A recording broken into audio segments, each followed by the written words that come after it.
सुस्वागतम दोस्तों, सुस्वागतम। श्री नर्मदे समर्थ चैनल पर आप सभी का बहुत बहुत स्वागत है। आओ सुनते हैं इंदिरा एकादशी व्रत कथा महात्म्य। इंदिरा एकादशी व्रत कथा हिंदू धर्म में महा में पड़ने वाली कृष्ण और शुक्ल पक्ष की एकादशी का विशेष महत्व है। ऐसे ही आश्विन मास के कृष्ण पक्ष की एकादशी तिथि को इंदिरा एकादशी कहा जाता है। इस दिन भगवान विष्णु और माता लक्ष्मी की विधि पूर्वक पूजा का विशेष महत्व बताया गया है।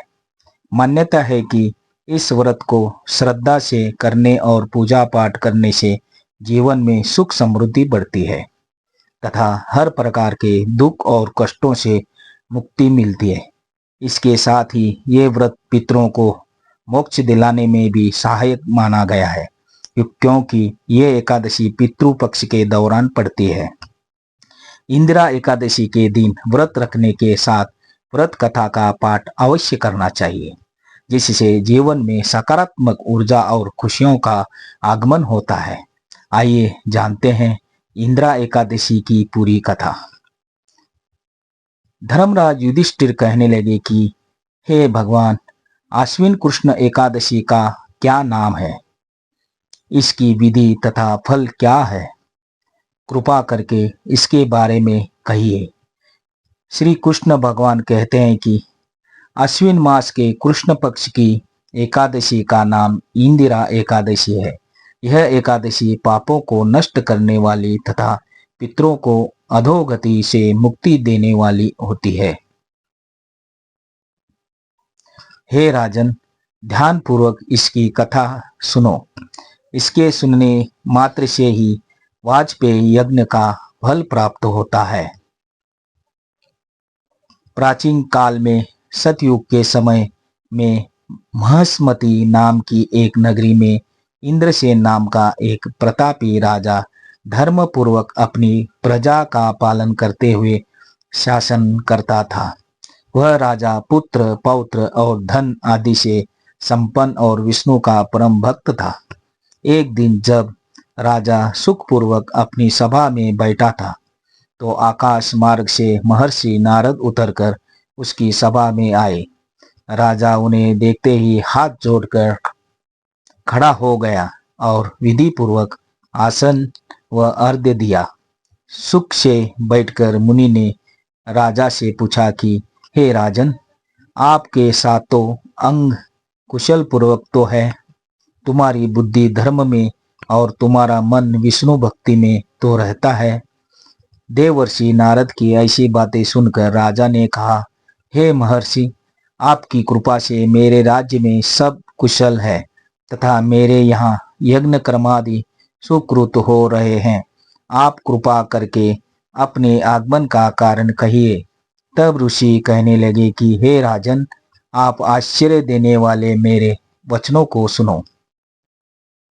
मैं एक समय ब्रह्मलोक से यमलोक को गया। वहां श्रद्धा पूर्वक यमराज से पूजित होकर मैंने धर्मशील और सत्यवान धर्मराज की प्रशंसा की।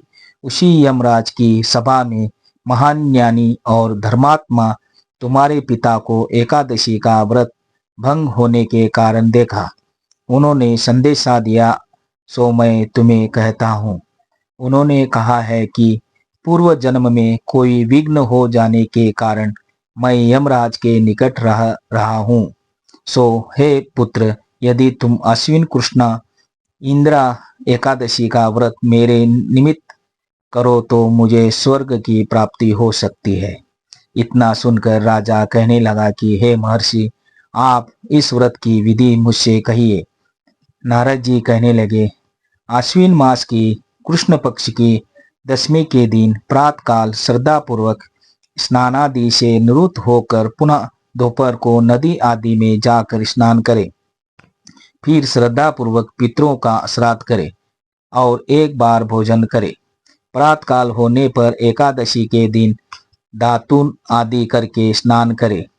फिर व्रत के नियमों का भक्ति पूर्वक ग्रहण करता हुआ प्रतिज्ञा करे कि मैं आज संपूर्ण भोगों को त्याग कर निराहार एकादशी का व्रत करूंगा।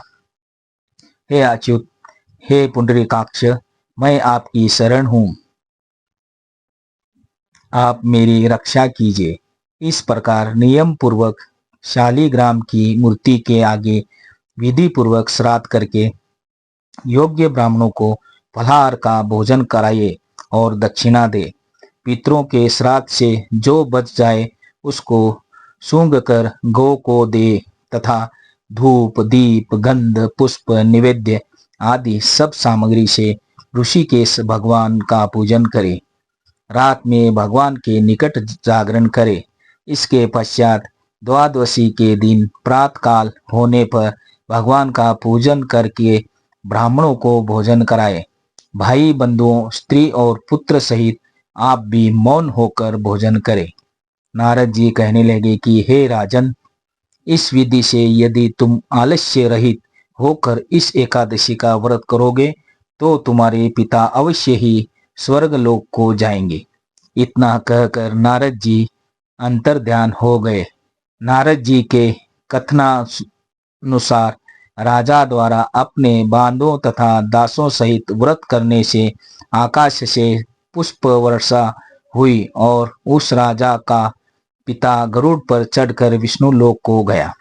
राजा इंद्रसेन भी एकादशी के व्रत के प्रभाव से निष्कंटक राज्य करके अंत में अपने पुत्र को सिंहासन पर बैठाकर स्वर्गलोक को गया।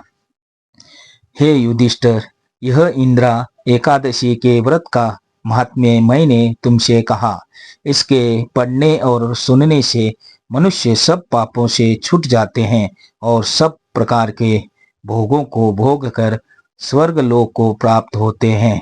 जय हरि विष्णु, जय सद्गुरु। हे कृष्ण गोविंद हरे मुरारी, हे नाथ नारायण वासुदेव। नमस्कार दोस्तों, लाइक कीजिए, शेयर कीजिए, हाँ सब्सक्राइब भी कीजिए और मिलते हैं अगले वीडियो में। ख्याल रखिए अपना और अपनों का।